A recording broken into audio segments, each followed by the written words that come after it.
नमस्ते दोस्तों। आज से गुरुदेव रविंद्रनाथ टैगोर के द्वारा लिखा हुआ उपन्यास बहुरानी शुरू कर रही हूँ।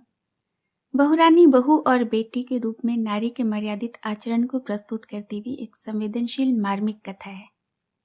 इस कहानी के मुख्य पात्र हैं यशोहर के राजा प्रतापादित्य, उनके पुत्र उदयादित्य और उनकी पुत्री विभा। उदयादित्य और विभा अपने माता पिता और सारे प्रजाजनों का यथेष्ट सम्मान करते हैं, किंतु प्रतापादित्य अपनी मान मर्यादा के सामने सबको तुच्छ समझते हैं। वे अपनी पुत्रवधू के साथ बहुरानी के जैसा व्यवहार नहीं करते। इधर प्रतापादित्य की पुत्री विभा का विवाह भी चंद्रद्वीप के राजा रामचंद्र राय से होता है। अधिकार के अहंकार में चूर प्रतापादित्य विवेकहीन होकर अपने जमाता राजा रामचंद्र राय का भी अपमान करने से नहीं चूकते।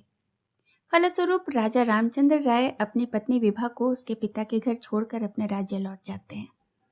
लेकिन जब रामचंद्र राय विभा को लिवाने के लिए आदमी भेजते हैं तो विभा भी वहां जाने से इनकार कर देती है। आखिर क्या कारण है जो इतने वर्षों से प्रतीक्षारत विभा जब उसके ससुराल से आदमी उसे लिवाने लाता है तो वो क्यों मना कर देती है? दोस्तों, मानवीय संवेदनाओं पर तीक्ष्ण प्रहार करते हुए गुरुदेव रविन्द्रनाथ टैगोर ने यह कहानी इस मायने में लिखी है कि अधिकार पाने के बाद प्रायः अहंकारी और अविवेकी व्यक्ति अपने कर्तव्य को विस्मृत कर देता है। ऐसे में जितने भी सामाजिक संबंध हैं, जितनी भी रिश्ते हैं, ये सारी संवेदनाएं दम तोड़ने लगती हैं।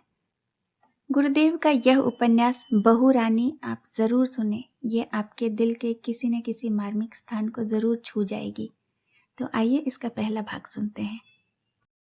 रात बहुत बीत चुकी है। गर्मी के दिन है। हवा बिल्कुल बंद है। पेड़ के पत्ते तक हिल नहीं रहे। यशोहर के युवराज प्रतापादित्य के ज्येष्ठ पुत्र उदयादित्य अपने शयन गृह की खिड़की के पास बैठे हैं। उनके समीप बैठी है उनकी पत्नी सुरमा। सुरमा ने कहा, प्रियतम, सब सहते रहो, धैर्य धारण करो, कभी न कभी सुख के दिन आएंगे ही। उदयादित्य ने कहा, मैं तो और कोई सुख नहीं चाहता। मैं तो केवल यही चाहता हूं कि मैं राजप्रसाद में जन्मा न होता, युवराज न होता, यशोहर अधिपति की क्षुद्रतम तुच्छतम प्रजा का भी प्रजा होता, उनका ज्येष्ठ पुत्र, उनके सिंहासन, उनके समस्त धन मान यश गौरव का एकमात्र उत्तराधिकारी न होता। मेरी समझ में नहीं आता कि अब कौन सी तपस्या करूं कि इन समस्त अतीत को उल्टा जा सके। सुरमा ने अत्यंत कातर होकर युवराज का दाहिना हाथ अपने दोनों हाथों के बीच दबा लिया और उनके मुख की ओर देखते हुए धीरे धीरे लंबी सांस लेने लगी। सुरमा युवराज की मनोभिलाषा पूर्ण करने के लिए अपने प्राण भी दे सकती है, लेकिन दुख तो यही है कि प्राण देकर भी युवराज की इच्छा को पूरा नहीं किया जा सकता। युवराज ने कहा, सुरमा, राजा के घर जन्म लेने के कारण ही मैं सुखी न हो सका। राजा के घर शायद सभी उत्तराधिकारी होकर ही जन्म लेते हैं, संतान के रूप में कोई जन्म नहीं लेता। पिता बचपन से ही प्रतिक्षण मेरी परीक्षा करते आ रहे हैं कि मैं उनके उपार्जित यश मान की रक्षा कर सकूंगा या नहीं, वंश का मुख उज्जवल कर सकूंगा या नहीं, राज्य के भारी उत्तरदायित्व को संभाल सकूंगा या नहीं। उन्होंने मेरे प्रत्येक कार्य को, प्रत्येक चेष्टा को परीक्षा की दृष्टि से देखा है, स्नेह की दृष्टि से नहीं। आत्मीय जन, मंत्री, राजसभासद और प्रजा सभी मेरे प्रत्येक कार्य और मेरी प्रत्येक बात को कसौटी पर कस कस कर मेरे भविष्य का हिसाब लगाते रहे हैं। सब के सब सिर हिलाकर कहते हैं, ओह, इस संकट काल में मैं राज्य की रक्षा नहीं कर सकता, मैं निर्बुद्धि हूँ, मैं कुछ नहीं कर सकता। सब मेरी अवहेलना करने लगे हैं। पिताजी मुझसे घृणा करते हैं, यहाँ तक कि मुझसे उनको कोई आशा ही नहीं रह गई, मेरी खोज खबर तक नहीं लेते। सुरमा की आंखों में जल भर आया। उसने कहा, हाय, उनसे रहा कैसे जाता है। उसे दुख हुआ, उसे गुस्सा आया। जो आपको निर्बुद्धि समझते हैं वे स्वयं निर्बुद्धि हैं। उदयादित्य किंचित हंस दिए। क्षण भर बाद सुरमा का चिबुक पकड़कर उदयादित्य ने रोष से आरक्त उसके मुखड़े को हिला दिया। दूसरे ही क्षण गंभीर होकर उन्होंने कहा, नहीं सुरमा, राजकाज चलाने की बुद्धि सचमुच ही मुझ में नहीं है, यह सिद्ध हो चुका है। जब मैं 16 वर्ष का था, आसन प्रबंध की शिक्षा देने के लिए महाराज ने हुसैन खाली परगने का भार मुझे सौंपा था। 6 महीने में ही भारी गड़बड़ी शुरू हो गई। राजस्व घटने लगा, प्रजा आशीर्वाद देने लगी। राज कर्मचारी मेरे विरुद्ध महाराज से शिकायतें करने लगे। राज्यसभा के सभी सदस्यों की एक ही राय स्थापित हो गई कि युवराज जो कि प्रजा के इतने प्रिय पात्र हो गए हैं, इसीलिए अब वे शासन किसी भी प्रकार नहीं कर सकते। उस दिन से महाराज ने मेरी ओर देखा तक नहीं। वे कहते हैं यह कुलंगार ठीक रायगढ़ के बूढ़े बसंतराय के समान होगा, सितार बजाकर नाचता फिरेगा और सारे राज्य को चौपट कर देगा। सुरमा ने फिर कहा, प्रियतम धैर्य धारण करो, आखिर तो वे आपके पिता ही हैं। इस समय राज्य उपार्जन और राज्य वृद्धि की एकमात्र दुराशा ने उनके हृदय पर अधिकार कर रखा है। वहाँ स्नेह के लिए कोई स्थान नहीं रह गया है। उनकी अभिलाषा जैसे ही पूर्ण होगी, उनके स्नेह के साम्राज्य में भी अवश्य ही अभिवृद्धि होगी। युवराज ने कहा, सुरमा तुम्हारी बुद्धि तीव्र और दूरदर्शी है, किंतु इस बार तुम गलत समझ बैठी हो। एक तो अभिलाषा का कोई अंत नहीं, दूसरे पिताजी के राज्य की सीमा जितनी ही बढ़ती जाएगी, उसे खोने का भय भी उतना ही बढ़ता जाएगा, और राजकाज का बोझ जितना बढ़ता जाएगा, वे मुझे उसके लिए उतना ही अधिक अनुपयुक्त समझते जाएंगे। सुरमा ने गलत नहीं समझा, केवल गलत विश्वास किया, और विश्वास बुद्धि को नाप जाता है। वह संपूर्ण मन से चाहती है कि ऐसा ही हो, और इसी विश्वास से प्रेरित होकर उसने यह बात की। उदयादित्य कहते गए, चारों ओर वही कृपा दृष्टि और वही अवहेलना सहन न कर पाता तो मैं बीच बीच में भागकर रायगढ़ दादा साहब के पास चला जाता था। पिता तो कभी खोज खबर लेते ही नहीं थे। ओह, वहाँ जाते ही कैसा परिवर्तन हो जाता था। वहाँ पेड़ पौधे और बाग बगीचे देखने को मिलते थे। गरीबों के झोपड़ों में जा सकता था। दिन रात राजवेश धारण किए नहीं रहना पड़ता था। इसके अतिरिक्त जहाँ दादा साहब रहते हैं, वहाँ विषाद, चिंता और कठोर गंभीरता फटकने नहीं पाती। गा बजाकर, आमोद प्रमोद कर चारों दिशाओं को भरा पूरा किए रहते हैं। उनके चारों ओर सदैव उल्लास, शांति और सद्भावना निवास करते हैं। वहाँ जाकर भूल जाता हूँ कि मैं यशोहर का युवराज हूँ। कितनी सुखद भूल होती है वह। इसी तरह जब मेरे 18 वर्ष की आयु हुई और रायगढ़ में जब एक दिन बसंती हवा चल रही थी, एक सघन निकुंज से मैंने रुक्मिणी को देखा। सुरमा बोल उठी, यह तो मैं अनेकों बार सुन चुकी हूँ। उदयादित्य ने गंभीरता से कहा, एक बार और सुन लो। रह रहकर यह अकेली एक कथा प्राणों को कचोटती रहती है। यदि कहकर इसे बाहर न निकाल दूं, तो प्राण कैसे बचेंगे? यही बात तुम्हें बताते हुए अब भी लज्जा और कष्ट का अनुभव होता है। इसी कारण बार बार कहा करता हूँ कि जिस दिन यह कहने से लज्जा और कष्ट न होगा, उस दिन समझ लूँगा कि मेरा प्रायश्चित पूरा हुआ। फिर उसकी चर्चा कभी नहीं करूँगा। सुरमा ने उदयादित्य को प्रेम से परिपूर्ण दृष्टि से देखकर समझाते हुए कहा, प्रायश्चित किस बात का प्रियतम? यदि तुमने पाप भी किया हो तो यह पाप का दोष है, तुम्हारा दोष नहीं। क्या मैं तुम्हें नहीं जानती? अंतर्यामी क्या तुम्हारे मन को देख नहीं पाते? उदयादित्य ने सुरमा की बात अनसुनी करके कहा, रुक्मिणी मुझसे 3 वर्ष बड़ी थी। वह अकेली और विधवा थी। दादा साहब के अनुग्रह के कारण वह रायगढ़ में रहने पाई थी। नहीं जानता कि किस कौशल ने उसने मुझे अपनी ओर पहले पहल आकर्षित किया। उस समय मेरे मन के मध्याह्न की किरण जल रही थी।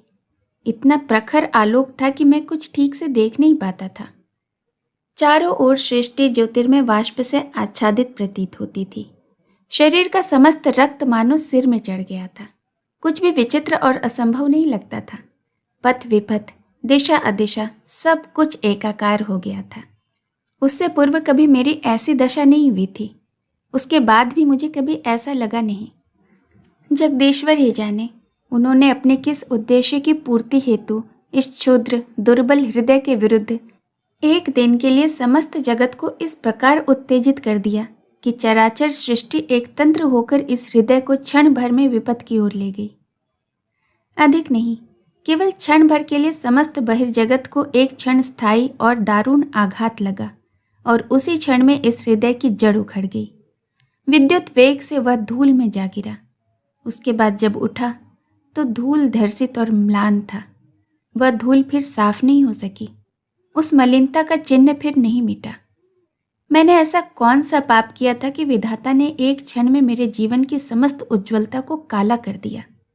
मेरे हृदय के पुष्प उद्यान में खिल रहे मालती और जूही के विहंसते मुखड़े भी उस लज्जा से काले पड़ गए।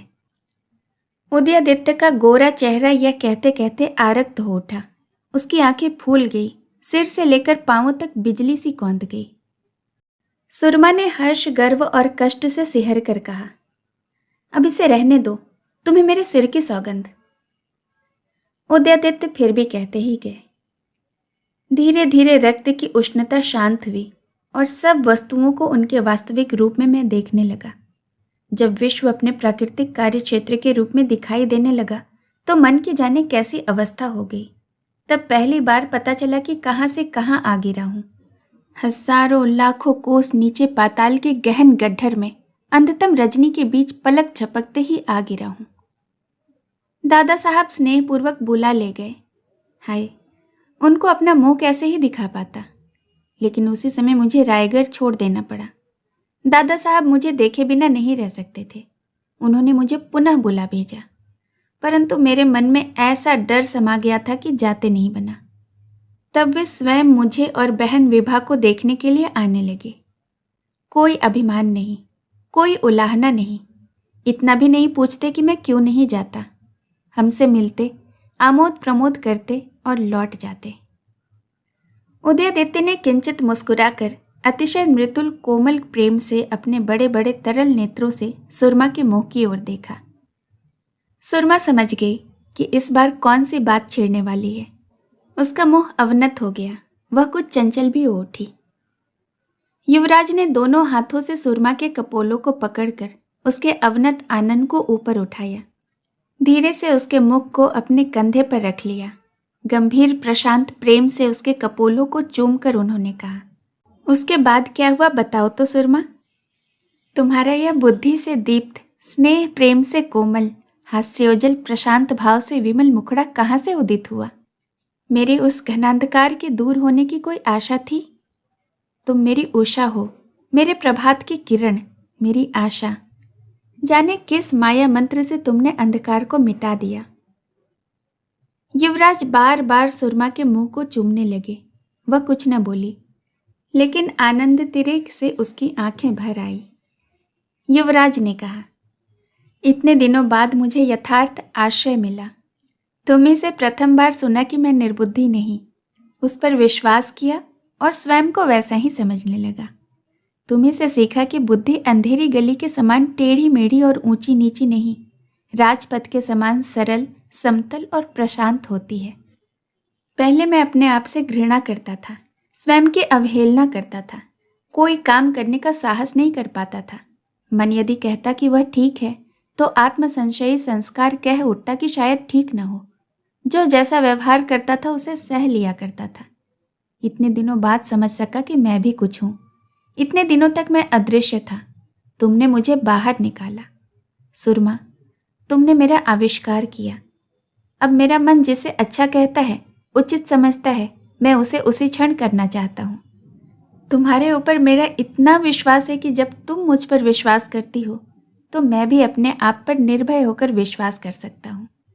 इस सुकोमल शरीर में इतना बल कहाँ छिपा था जिससे तुमने मुझसे भी इतना बलवान बना दिया। सुरमा पूर्ण समर्पण के भाव से पति के वक्षस्थल से लिपट गई।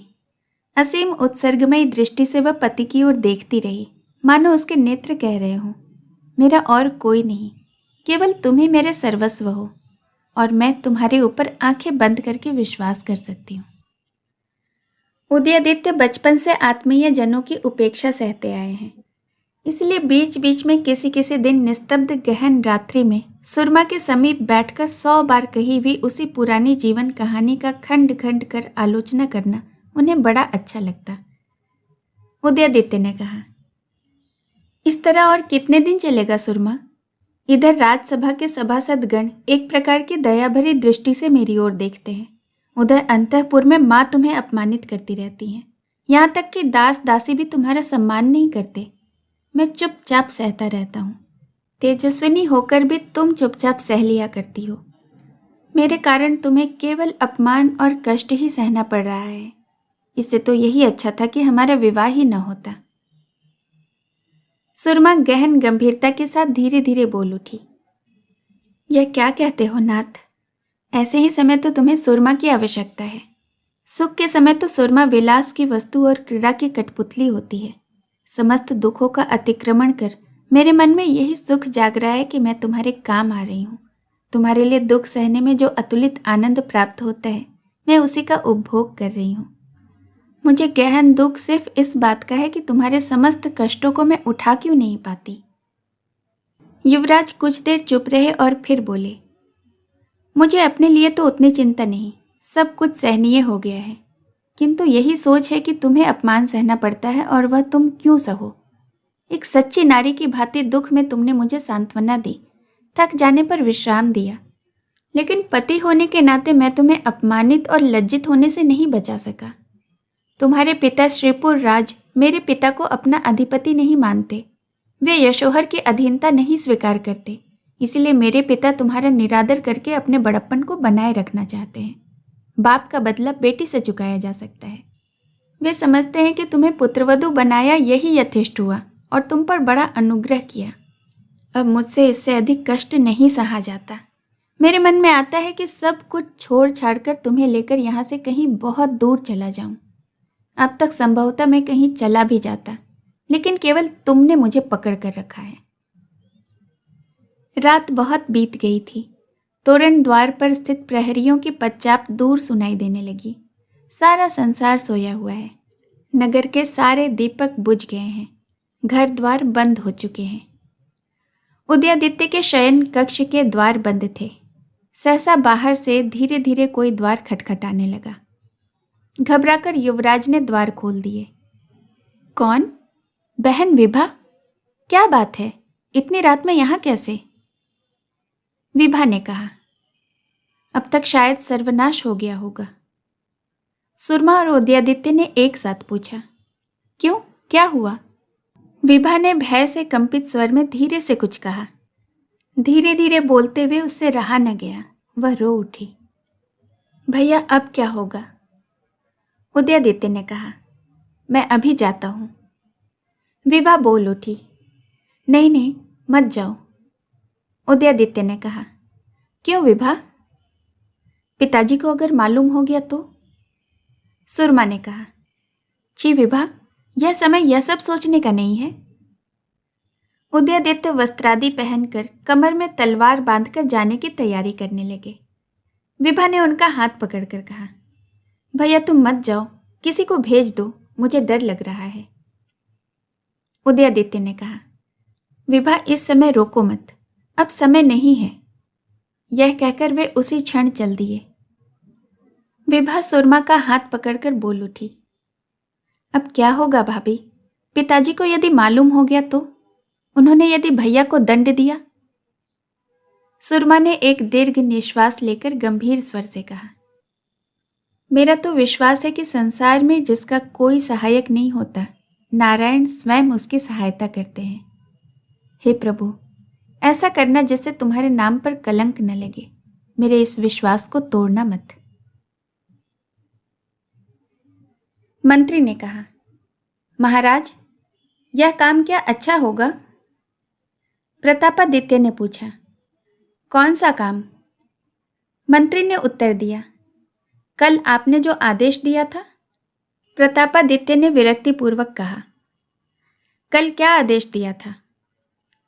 मंत्री ने कहा, अपने चाचा के संबंध में। प्रतापादित्य ने और भी विरक्त होकर कहा, चाचा के संबंध में क्या?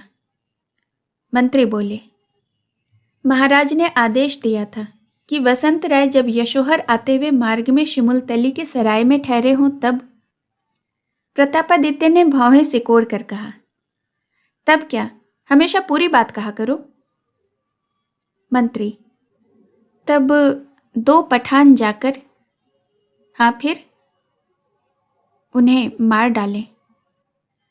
प्रतापादित्य ने नाराज होकर कहा, मंत्री क्या तुम सहसा बच्चे हो गए हो? एक बात पूछने के लिए 10 प्रश्न करने पड़ते हैं। क्यों? असल बात मुंह पर लाते संकोच तो नहीं हो रहा है? राजकाज में मन लगाने की तुम्हारी उम्र बीत गई है और शायद परलोक की चिंता करने के दिन आ गए हैं। आश्चर्य है, अब तक तुमने कार्यभार से मुक्त होने के लिए प्रार्थना क्यों नहीं की? मंत्री ने कहा, महाराज मेरी बात को अच्छी तरह समझ नहीं सके हैं शायद। प्रतापादित्य बोले, बहुत अच्छी तरह समझ गया हूं, लेकिन एक बात पूछना चाहता हूं कि जिस काम को मैं कर सकता हूं उसे तुम जबान पर भी नहीं ला सकते। क्यों? तुम्हें सोचना चाहिए था कि मैं जिस काम को करने जा रहा हूं उसे करने का कोई ना कोई गंभीर कारण अवश्य होगा।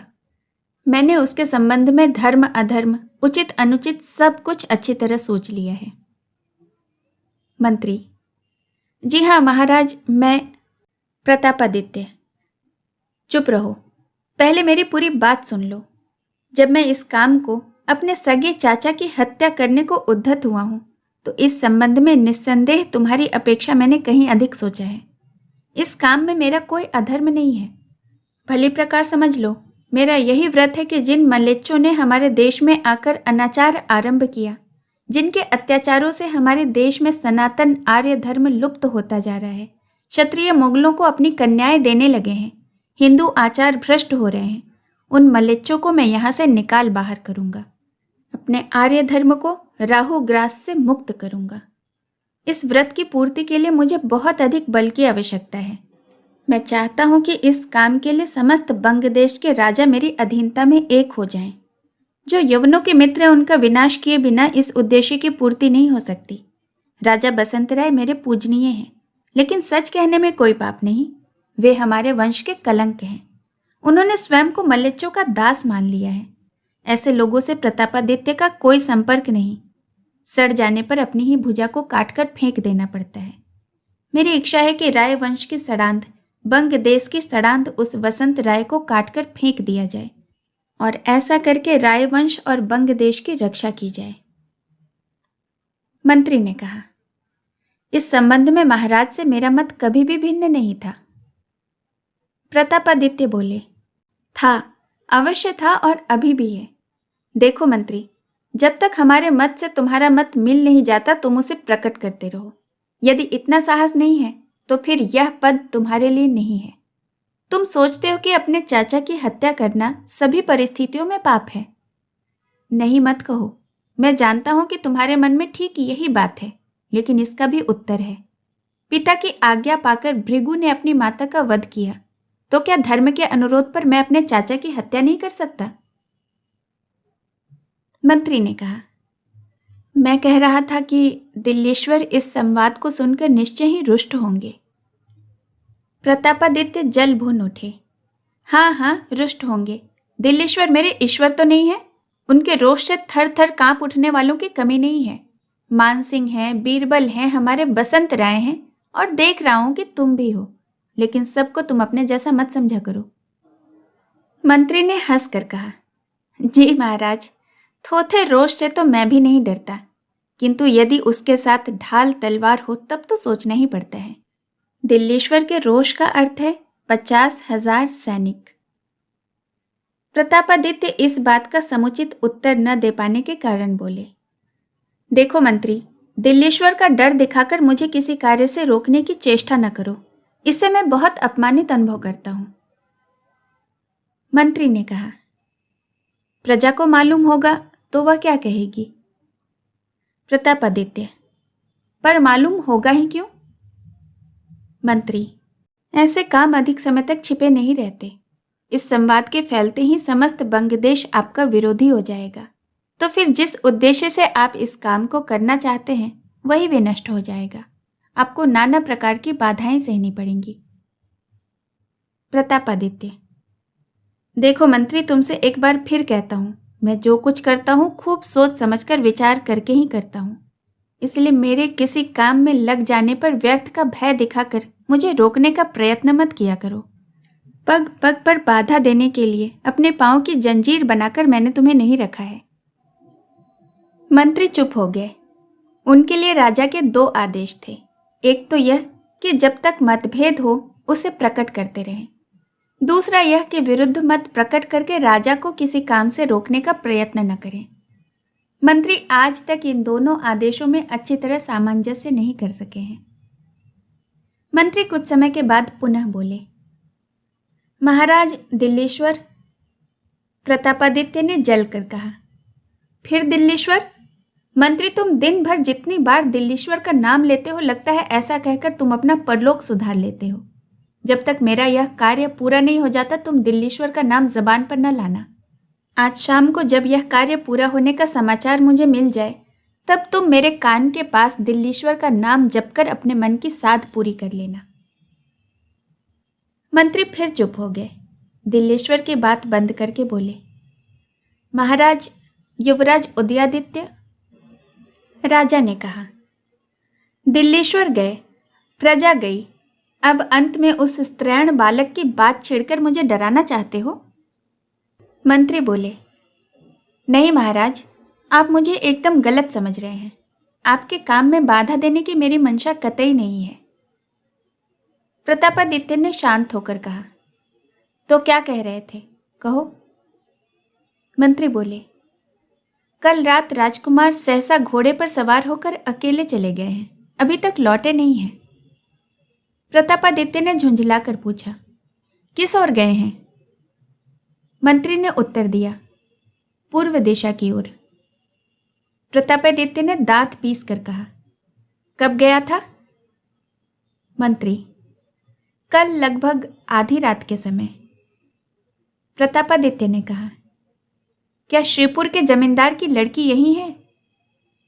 जी हाँ महाराज, यही है। अब वो अपने बाप के घर में ही रहे तो अच्छा है। मंत्री ने कोई उत्तर नहीं दिया। प्रतापादित्य बोले, उदयादित्य कभी भी राजा की भांति नहीं था। बचपन से ही प्रजा के साथ उसका मेल जोल रहा है। ऐसी संतान होगी इसे कौन जानता था। किंतु कहा जो गया है, नराणा मातुलक क्रमः, शायद वह अपने मातामह को पड़ा है। ऊपर से मैंने उसका विवाह श्रीपुर के घराने में कर दिया। तब से तो लड़के का अंतःपतन ही हो गया है। ईश्वर करे मेरा कनिष्ठ पुत्र योग्य हो, जिससे मुझे अंत समय में यदि अपने आरंभ किए हुए कार्य को पूरा न कर सकूं तो पछताना न पड़े। तो क्या वह अभी तक लौट कर नहीं आया? मंत्री, नहीं महाराज। प्रतापादित्य ने भूमि पर पांव पटक कर कहा, कोई प्रहरी उसके साथ क्यों नहीं गया? एक जाने को तैयार था, परंतु उन्होंने उसे रोक दिया। चुपचाप दूर दूर रहकर क्यों नहीं गया? मंत्री, उन्हें किसी प्रकार का संदेह नहीं हुआ। प्रतापादित्य, संदेह नहीं हुआ? मंत्री, क्या तुम मुझे समझाना चाहते हो कि उन लोगों ने कोई बहुत अच्छा काम किया है? मंत्री, तुम मुझे इस प्रकार व्यर्थ समझाने की कोशिश मत किया करो। प्रहरियों ने अपने कार्य में अत्यधिक असावधानी की है। उस समय द्वार पर कौन थे, सभी को बुलाओ। इस घटना के कारण यदि मेरी कोई इच्छा विफल हुई तो मैं सबका नाश कर डालूंगा। मेरे पास तुम यह प्रमाणित करने आए हो कि इस कार्य के लिए कोई उत्तरदायी नहीं, तो फिर इसके लिए तुम ही उत्तरदायी हो। प्रतापादित्य ने प्रहरियों को बुला भेजा। कुछ देर गंभीर रहने के बाद उन्होंने पूछा, दिल्लीश्वर के बारे में तुम क्या कह रहे थे? मंत्री, सुना है आपके विरुद्ध दिल्लीश्वर से शिकायत की गई है। प्रतापादित्य, किसने की है? युवराज उदयादित्य ने तो नहीं? मंत्री, जी नहीं महाराज, ऐसी बात न कहिए। शिकायत किसने की इसका पता अभी तक नहीं चला है। प्रतापादित्य, जिसने भी की हो तुम्हें उसकी चिंता करने की कोई आवश्यकता नहीं है। मैं स्वयं ही दिल्लीश्वर के बारे में सोच सकता हूं और उन्हें दंड देने का उद्योग कर रहा हूं। वे पठान अभी तक नहीं लौटे, उदयादित्य अभी तक नहीं आया। प्रहरियों को शीघ्र बुलाओ। निर्जन पथ पर विद्युत वेग से युवराज घोड़ा दौड़ाए जा रहे हैं। अंधेरी रात है, किंतु मार्ग लंबा, सीधा और प्रशस्त होने के कारण किसी प्रकार के भय की आशंका नहीं है। शेष कहानी अगले भाग में। कहानी में मेरे साथ बने रहने के लिए आपका बहुत बहुत धन्यवाद।